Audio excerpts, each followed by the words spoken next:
नमस्कार, मैं हूं आपके साथ राधा अग्रवाल और आप देख रहे हैं न्यूज इंडिया। तो चलिए खबरों की शुरुआत करेंगे। बात करेंगे उत्तराखंड की। देहरादून से खबर, जहां पर देहरादून ऋषिकेश रोड पर सियासी घमासान होता हुआ पेड़ कटाई के विरोध में लोगों से मिलते हुए नजर आए राहुल गांधी। तो पेड़ कटाई के विरोध में जो लोग प्रदर्शन के लिए उतरे हैं उनसे राहुल गांधी की मुलाकात। प्रदर्शनकारियों की गुहार है कि पेड़ बचाइए, सांस बचाइए। तो राहुल ने लोगों की समस्याएं सुनी, मदद का भी भरोसा दिया है। तो देखिए, देहरादून ऋषिकेश सड़क परियोजना को लेकर सियासी हलचल काफी तेज हो गई है। देहरादून से लौटते वक्त नेता प्रतिपक्ष राहुल गांधी ने पेड़ों की कटाई का विरोध कर रहे प्रदर्शनकारियों से मुलाकात की। लोगों ने राहुल गांधी से गुहार लगाई कि पेड़ बचाया जाए, क्योंकि ये हमारी सांसों से जुड़े हुए हैं। इस दौरान राहुल गांधी ने आंदोलनकारियों की समस्याएं सुनी और हर संभव सहयोग का भरोसा भी दिलाया। तो देखिए किस तरीके से राहुल गांधी तमाम प्रदर्शनकारियों से मुलाकात करते हुए नजर आए हैं और जिस तरीके से राहुल गांधी की मुलाकात होती हुई नजर आई, उसके बाद से ये तमाम बातें साफ हो रही हैं कि किस तरीके से राहुल गांधी भी उनके समर्थन में हैं और लोग इस बात का विरोध कर रहे हैं कि आखिर पेड़ों की कटाई क्यों की जा रही है। एक तरफ पर्यावरण के बचाव की बात होती है तो दूसरी तरफ पेड़ों की कटाई आखिर क्यों, और इसको लेकर देखा गया कि किस तरीके से कई ऐसे इन्फ्लुएंसर्स भी सामने आए जिन्होंने इसको लेकर कई इंस्टाग्राम पोस्ट भी साझा किए हैं। कोई मेडिकल नहीं मिला, वो बेचारा वहीं मर गया। हमारी आवाज बने सर, आप हमारी आवाज बने। जी सर। एक नोट आप, अभी पार्लियामेंट शुरू हो रहा है जी, एक नोट आप लिख के मुझे दे जी सर। सर हमारे सब पे केस ठोक रहे हैं, FIR कर रहे हैं, उठा ले जा रहे हैं, लेके जा रहे हैं थानों में। हो गए कि हमारे बच्चों को थाने में ले जाके क्या दिया हमें, समझ गया हूं मैं। जी सर। अभियाल जी को इंस्ट्रक्ट कर रहा हूं जी सर। वो आपके संपर्क में रहे। कोई सुन नहीं रहा सर, आंदोलन को दबाया जा रहा है। मेरा ना चालू पार्टी है सर। आपत्ति क्या है? मैं तो सोशल वर्कर हूं। एक तरह से मैं इंडिविजुअल काम करती हूँ सर, एनिमल्स के लिए, बच्चों के लिए, ट्रीज के लिए। यह हाथी कॉरिडोर है सर, एलिफेंट रिजर्व बनाया है और हाथी कॉरिडोर। मैंने कहना ये हाँ जी, हाँ जी। सर हमारे छोटे बच्चों को पुलिस उठा के ले आ रही है। थैंक यू, आप आ रहे हैं sir. Thank you so much. Thank you so much sir, आप थोड़ी देर के लिए हमारे लिए रुके। इन्होंने हाईवे के चक्कर में सिर्फ 1000 रह गए हैं और कोई इनके कुछ नहीं करता सर। एलिफेंट को यहाँ पे आप देखेंगे ना, पीछे वायरिंग बेचारे के करंट देखिए, सारे एलिफेंट मार दिए इन्होंने। आज भी सुबह डियर का एक्सीडेंट हुआ, कोई मेडिकल नहीं मिला, वो बेचारा वहीं मर गया। 2014 से पहले लोकतंत्र था सर, अब तो लोकतंत्र है ही नहीं। सर हमें पुलिस से आ रहे हैं, अपने बच्चों को छुपा के। सर हमें इतना डराया जा रहा है, बच्चों को कॉल करे जा रहे हैं, नंबर, गाड़ी नंबर लेके आप डरो डेली थाने में ले जाते हैं। हमारी गाड़ी की नंबर नोट करके ले जाते हैं सर। बात समझ गया हूँ। आप पे आशा है सर, आप पे आशा है सर। बहुत उम्मीद है सर आपके आपसे पास। बात करेंगे और आप मुझे एक पेज का नोट भेज दीजिए। बिल्कुल, thank you so much. Thank you so much sir, all the best sir, all the best. Thank you. हाँ जी, हाँ जी। सर हमारे छोटे बच्चों को पुलिस उठा के ले आ रही है। थैंक यू, आप आ रहे हैं।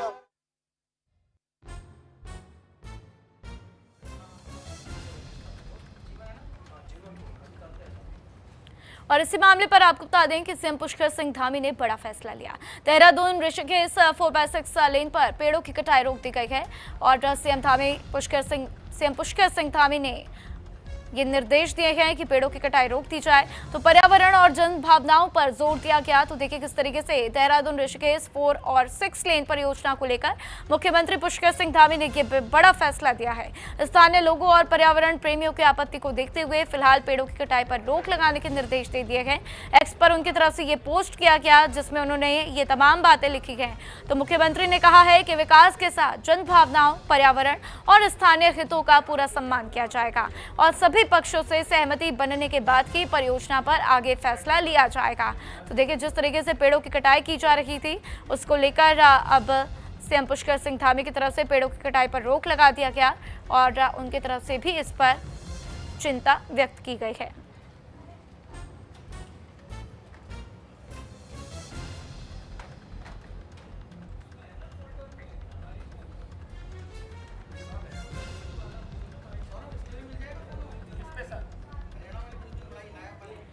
और वहीं उत्तराखंड की ढोली फिल्म ने इतिहास रच दिया है।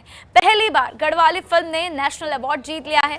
फीचर फिल्म कैटेगरी में बेस्ट चुनी गई है ढोली फिल्म।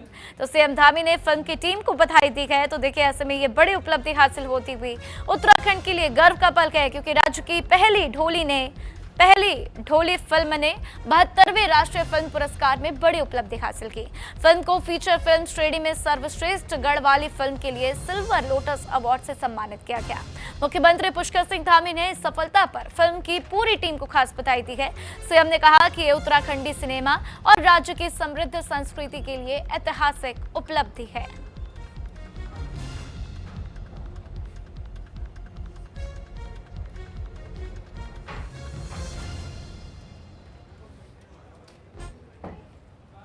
और वहीं उत्तराखंड में नेचर गाइड्स को सीएम की सौगात दी गई।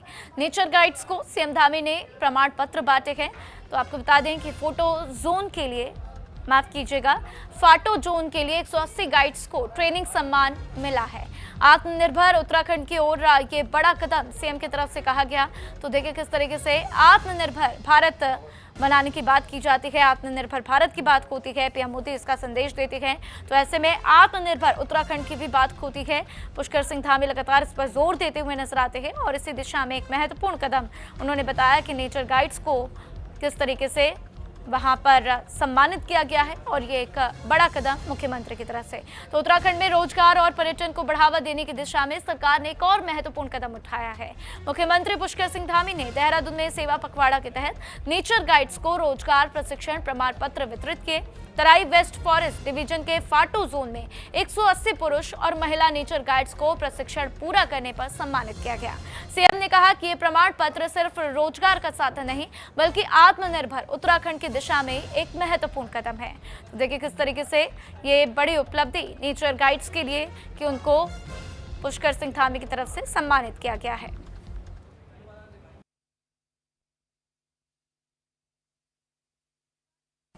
साथियों, आज सेवा पखवाड़ा के अंतर्गत तराई पश्चिमी वन प्रभाग के फाटो जोन में 180 महिला एवं पुरुष नेचर गाइडों को रोजगार प्रशिक्षण प्रमाण पत्र प्रदान किए जा रहे हैं। इसके लिए मैं सभी नेचर गाइडों को हृदय से बधाई देता हूं और आप सभी के उज्जवल भविष्य की कामना करता हूं। साथियों, ये पत्र केवल रोजगार का दस्तावेज नहीं है, बल्कि आपके कौशल का, आपकी मेहनत, आपकी प्रतिबद्धता और आत्मनिर्भर उत्तराखंड के निर्माण में आपकी जो महत्वपूर्ण भूमिका है, उस भूमिका के लिए ये प्रमाण पत्र है। और वहीं हरिद्वार में आकाशीय बिजली का कहर देखने को मिला है। आकाशीय बिजली गिरने से 2 की मौत हो गई। खेत में काम करते समय ये हादसा हो गया। हादसे के बाद से दोनों के परिवार में हड़कंप मचता हुआ। तो हरिद्वार का मामला, जहां पर सिटकुल थाना क्षेत्र के ग्राम डालूवाला मजबता गांव में आकाशीय बिजली गिरने से खेत में काम कर रहे 2 लोगों की दर्दनाक मौत हो गई। अचानक बदले मौसम और तेज गर्जना के बीच गिरी बिजली की चपेट में आने से दोनों गंभीर रूप से झुलस गए। घटना की सूचना मिलते ही पुलिस और प्रशासन की टीम मौके पर पहुंच गई। दोनों को तुरंत अस्पताल ले जाया गया, जहां पर डॉक्टरों ने उन्हें मृत घोषित कर दिया। जिसके बाद से पुलिस ने पंचनामा भरकर शवों को पोस्टमार्टम के लिए भेज दिया। तो वहीं हादसे के बाद दोनों गांवों में शोक की लहर दौड़ पड़ी।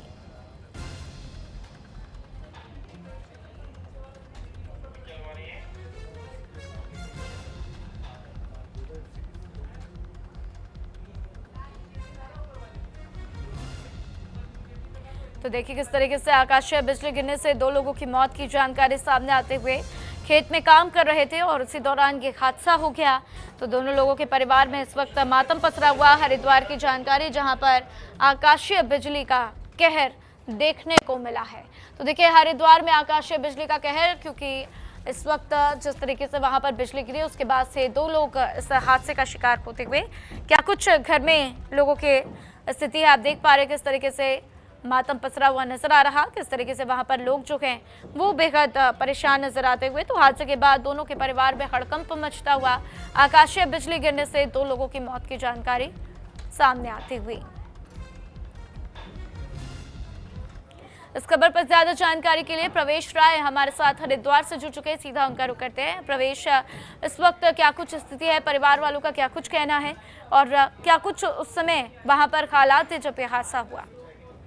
जी, मैं आपको बता दूं कि जिस तरीके से बीते दिन तेज बारिश का कहर देखने को मिला, प्रदेश में लगातार देखा जा रहा था कि पहाड़ से लेकर मैदान तक जगह जगह बारिश हो रही थी। तो इसी के तहत जिस तरीके से देखा गया कि सिडकुल थाना क्षेत्र के ग्राम डालूवाला मजबूता में दोनों किसान अपने खेत में काम कर रहे थे। काम करने के दौरान जब बिजली गिरी, देर शाम का वो वक्त था जब बिजली गिरी और बिजली गिरने से बाद ये दोनों जो है हादसे की चपेट में आ गए, यानी कि बिजली की चपेट में आ गए। कैसे बिजली गिरने के बाद इन लोगों को, जो वहाँ के मौजूद और लोग थे, ग्रामीण थे, उन लोगों द्वारा अस्पताल ले जाया गया, लेकिन जहां पर अस्पताल में इनको मृत घोषित कर दिया गया। तो उसके बाद से जिस तरीके से देर रात से ही परिवार में मातम पसरा हुआ और लगातार अब ये भी देख और परिवारजनों का जो है इंतजार किया जा रहा है। जो दूर दराज के लोग हैं वो आ रहे हैं, उसके बाद जो है आगे की प्रक्रिया पूरी की जाएगी। जी बिल्कुल। और देखिए, जिस तरीके से घटना हुई है सभी के लिए बेहद हताहत वाली खबर है। प्रवेश, प्रशासन की तरफ से इसके ऊपर क्या कुछ कहना है, क्योंकि आमतौर पर देखा जाता है किस तरीके से खंबे लगाए जाते हैं ताकि लोगों को बिजली से बचाया जा सके, तो कहीं ना कहीं प्रशासन की भी लापरवाही इसमें समझेंगे?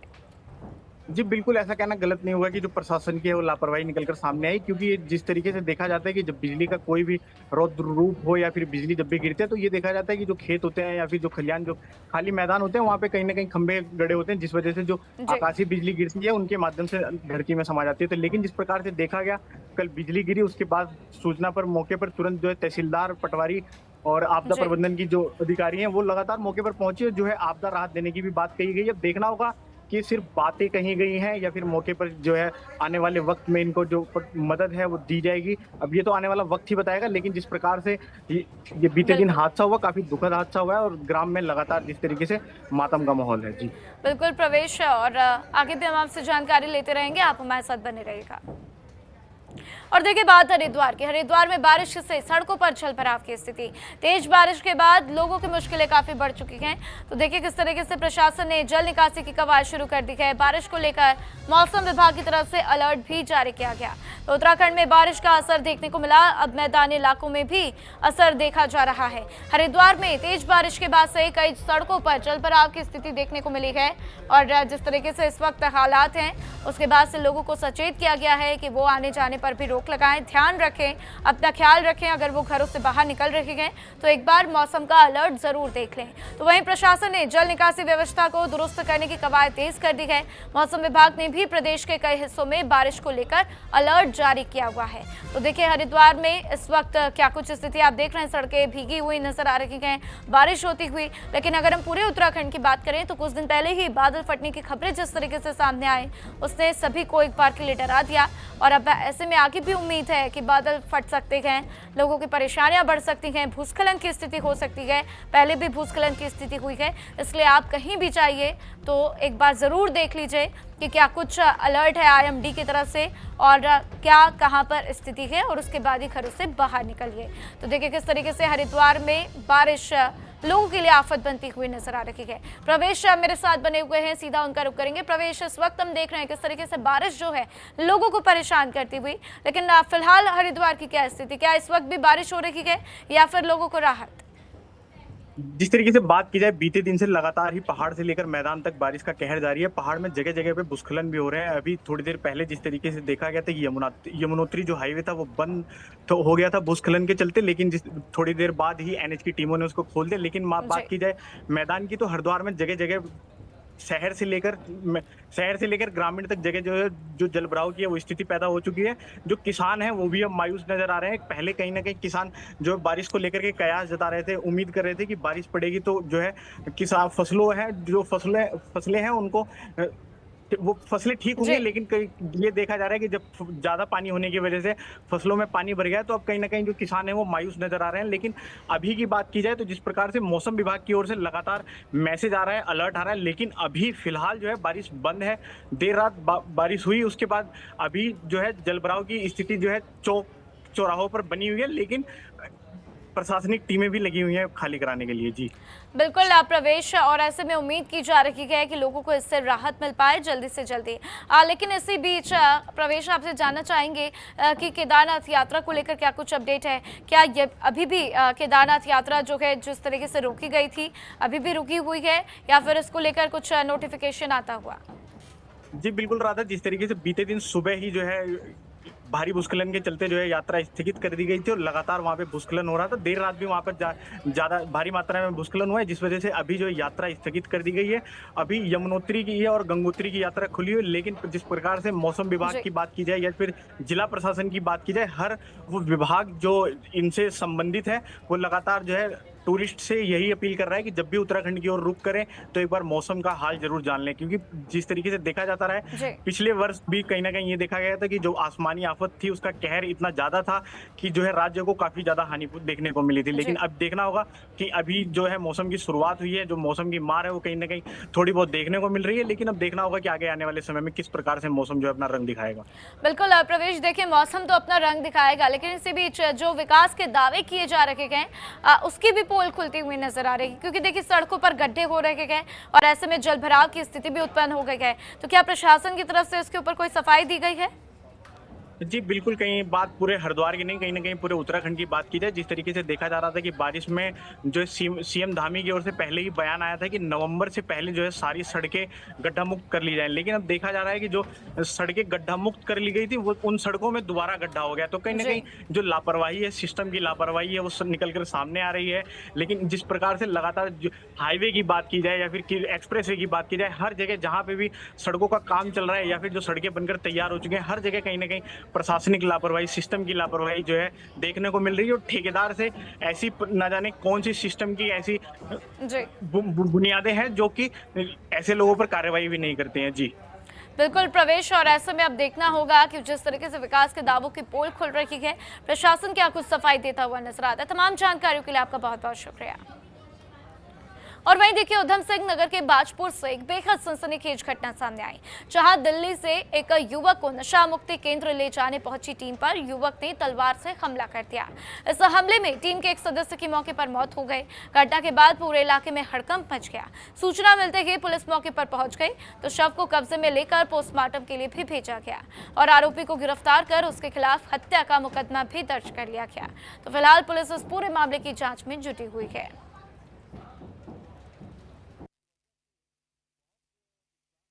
एक नशा मुक्ति केंद्र जो दिल्ली से आई थी उसकी टीम, उसके द्वारा पीड़ित को नशा मुक्ति केंद्र ले जाने के लिए उनके द्वारा प्रयास किया जा रहा था, जिसमें युवक यशदीप सिंह संधू के द्वारा कटार से उस एनजीओ के एक कर्मी जिसका नाम सरबजीत सिंह पुत्र गुरदेव सिंह है और जो कालका जी दिल्ली का निवासी है, उसकी कटार से मृत्यु कारित कर दी गई है। इस संबंध में मृतक सरबजीत सिंह के भाई दिल्ली के द्वारा तहरीर दी गई, जिस पर अंतर्गत धारा 103(1) भारतीय न्याय संहिता के अभियोग पंजीकृत किया गया है और अग्रिम विधिक कार्रवाई की जा रही है। और वहीं देहरादून पुलिस ने फर्जी आईपीएस अधिकारी बनकर ठगी करने वाले एक शातिर आरोपी को गिरफ्तार किया। आरोप है कि आरोपी कभी आईपीएस, कभी सेना तो कभी रॉ और सीआरपीएफ अधिकारी बनकर लोगों को नौकरी, सरकारी काम दिलाने का झांसा देता था। पुलिस ने उसके पास से फर्जी आईडी कार्ड, वर्दियां, वायरलेस सेट और अन्य सामान भी बरामद किए। तो वहीं आरोपी राज्य के पूर्व मुख्य सचिव का बेटा बताया जा रहा है। आरोपी पर लाखों रुपए की ठगी के मामले भी दर्ज हैं। फिलहाल पुलिस इस पूरे नेटवर्क की जांच में जुटी हुई है।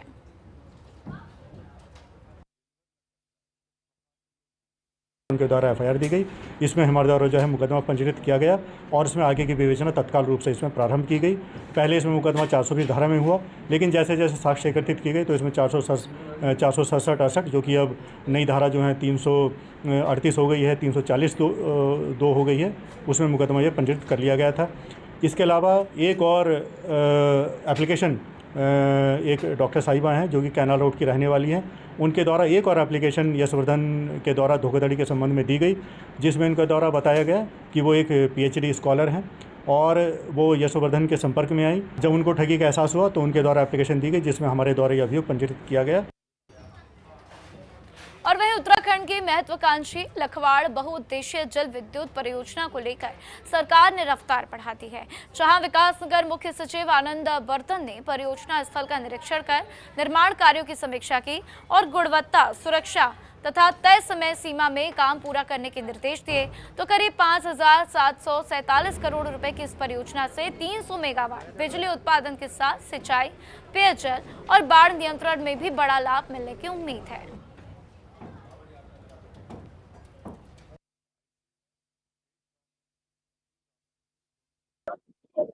देखिए, ये लखवाड़ मल्टीपर्पज हाइड्रो प्रोजेक्ट है और केवल उत्तराखंड के लिए ही नहीं, पूरे राष्ट्र के लिए एक बहुत ही इम्पोर्टेंट प्रोजेक्ट है, स्पेशली नॉर्थ इंडिया के लिए। और इसका जो फायदा है हमें दिल्ली, राजस्थान, यूपी, उत्तराखंड सबको मिलेगा। तो अभी काम को स्पीड अप करने के लिए डायरेक्शंस दिए गए और क्या क्या इश्यूज हैं वो भी डिस्कस किया गया है यूजेबीएनएल से भी और L&T जो कॉन्ट्रैक्टर है इसको बनाने का। और इन्होंने एश्योर किया है कि हम समय से काम पूरा करेंगे। कुछ बीच बीच में टेक्निकल इश्यूज आते हैं, उसको भी रिजॉल्व किया जाए। और वहीं देहरादून में ध्वनि प्रदूषण पर दून पुलिस का बड़ा अभियान चला। सुप्रीम कोर्ट के निर्देशों के अनुपालन में पुलिस और प्रदूषण नियंत्रण बोर्ड की संयुक्त टीम ने जिले भर के धार्मिक स्थलों का निरीक्षण किया और निर्धारित सीमा से अधिक आवाज में चल रहे 43 लाउड स्पीकर हटवाए। पुलिस ने नियमों के उल्लंघन पर सख्त कार्रवाई की चेतावनी भी दी है।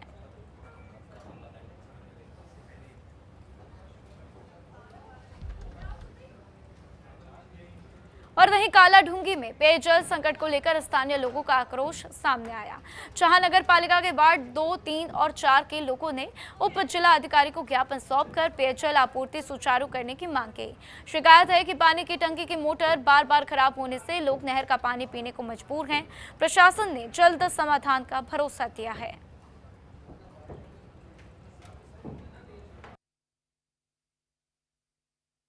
यहाँ कालाढूंगी में पहले वार्ड नंबर 1 में एक पंप हुआ करता था जिसकी वाटर सप्लाई पूरे कालाढूंगी क्षेत्र में होती थी और कालांतर में एक जो वाटर स्कैरसिटी को देखते हुए एक वार्ड नंबर 2 में एक पंप और स्थापित किया गया है जल निगम के द्वारा और वर्तमान में उसकी मोटर 2 या 3 बार फूटी है, ऐसा जो क्षेत्रवासी है उनके द्वारा मुझे अवगत कराया गया है। जब भी पंप नॉन ऑपरेशनल होता है तो 6-7 दिन इनको सही करने में लग जाते हैं और उससे जो क्षेत्र में जल की समस्या उत्पन्न हो जाती है। तो जो ज्ञापन दिया गया है वो इस संदर्भ में है कि अगर जो दोनों लाइनें हैं उनको इंटरकनेक्ट कर दिया जाएगा तो क्षेत्र में जो पानी की उपलब्धता है उसको सुनिश्चित किया जा सकेगा। समस्या है सबसे बड़ी हमारे वहाँ पे हर 2 महीने में जो मोटर है हमारी वो फूट जाती है। इससे हमारी कालाढूंगी की जनता को बहुत पानी की दिक्कत हो जाती है। लोग नहरों पर मजबूर हो जाते हैं पानी के लिए। उसको देखते हुए हमने आज उप जिला अधिकारी जी को कालाढूंगी तहसील में ज्ञापन दिया जो हमारी ये पानी की समस्या है उसको दूर करा जाए। जैसे कि हमारे हमेशा 2 महीने में एक मोटर है वो फूट जाती है। तो हमारा जो है प्रशासन से यही ज्ञापन दिया है उस जिलाधिकारी को, तो इसी विषय भी दिया है कि हमारी जो पानी की दिक्कत है हमारी कालाढूंगी की वो पूरी हो जाए। और वहीं हरिद्वार पुलिस ने ऑपरेशन कालनेमी के तहत तंत्र मंत्र के नाम पर ठगी करने वाले गिरोह का भांडाफोड़ किया है। पुलिस ने एक महिला समेत 3 आरोपियों को गिरफ्तार कर लाखों रुपए की नकदी, लग्जरी कार और ठगी में इस्तेमाल सामान बरामद किया। आरोप है कि आरोपी सोशल मीडिया के जरिए लोगों को झांसे में लेकर तंत्र मंत्र और चमत्कार के नाम पर मोटी रकम वसूलते थे। पुलिस अब गिरोह के दूसरे मामलों की भी जाँच कर रही है।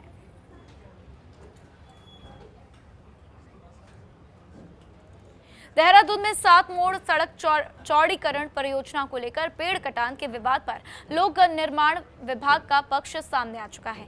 पीडब्ल्यूडी सचिव पंकज कुमार पांडे ने कहा कि सभी कानूनी और पर्यावरणीय प्रक्रियाएं पूरी होने के बाद ही पेड़ कटान और सड़क चौड़ीकरण का काम शुरू किया गया।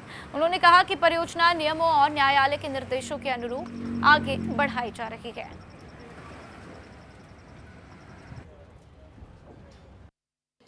देखिए, जब हम लोग फॉरेस्ट लैंड ट्रांसफ़र कराते हैं तो जो वन संरक्षण अधिनियम में जो व्यवस्था है उसी के तहत कराते हैं और जो भारत सरकार के समय समय पर गाइडेंस मिलते हैं, डायरेक्शंस मिलते हैं, गाइडलाइन आते हैं उसके आधार पर ही कार्रवाई करके किया जाता है। तो उसी के क्रम में इस रोड का भी फॉरेस्ट लैंड ट्रांसफ़र किया गया।